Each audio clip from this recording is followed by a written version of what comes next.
With launch set for 2016, Final Fantasy XV is a way off yet, but there's no stopping the makers of the game teasing us with snippets of story, like this most recent foreshadowy trailer set 15 years before Final Fantasy XV begins. So what's going on in the trailer? Why all the hugging? Who's this dog? We asked director Hajime Tabata. So a lot of people who saw the trailers go, wow, what's that dog? How does he fit in?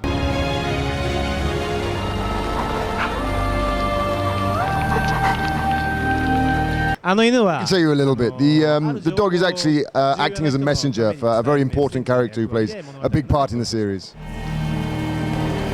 And in the trailer, he looks like he's sniffing out and trying to search for something. He's actually looking for another character to deliver his important message to. That's Luna, the heroine character, the female lead of Final Fantasy XV, and when she was a little girl.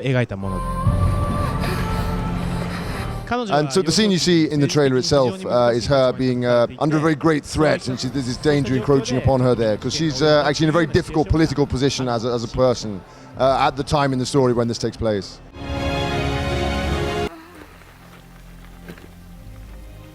The guy you can see in the trailer who is holding the young Noctis, that's very much his father, yes. And what we've seen there, and what we're trying to express through this scene, the king is holding the young Noctis. That's the moment in the story, it's very pivotal, where he realizes that his son now has a very dark, very heavy burden put upon him, and he has a very dangerous fate laid out ahead of him, and he's very regretful and very sad that he has to burden his son with this terrible duty, but he's also determined that he has to see it through.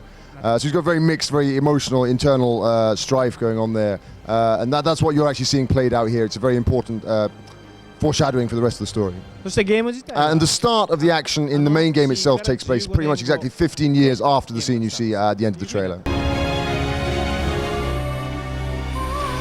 The Final Fantasy series from quite a long time ago, right back to its start, really has one of its big characteristics has been this melding of traditional fantasy, medieval kind of aesthetics with more modern ideas and visuals as well. And so we think what we're showing up in the designs for the latest one, Final Fantasy XV, is really moving on in evolution and maybe pushing even harder on that idea of really making this world, which is a real hybrid of fantasy and modern ideals, or modern design ideas.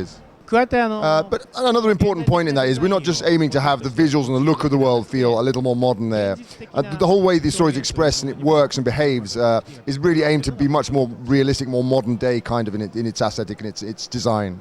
Looking at the reactions we got about it, we really did feel that how well the game can use its technology to depict the emotional resonance in the game and that emotional story. Again, the trailer is entirely made using in-game real-time footage, it's not pre-rendered, so that kind of emotional storytelling ability it has, I think, really got across well.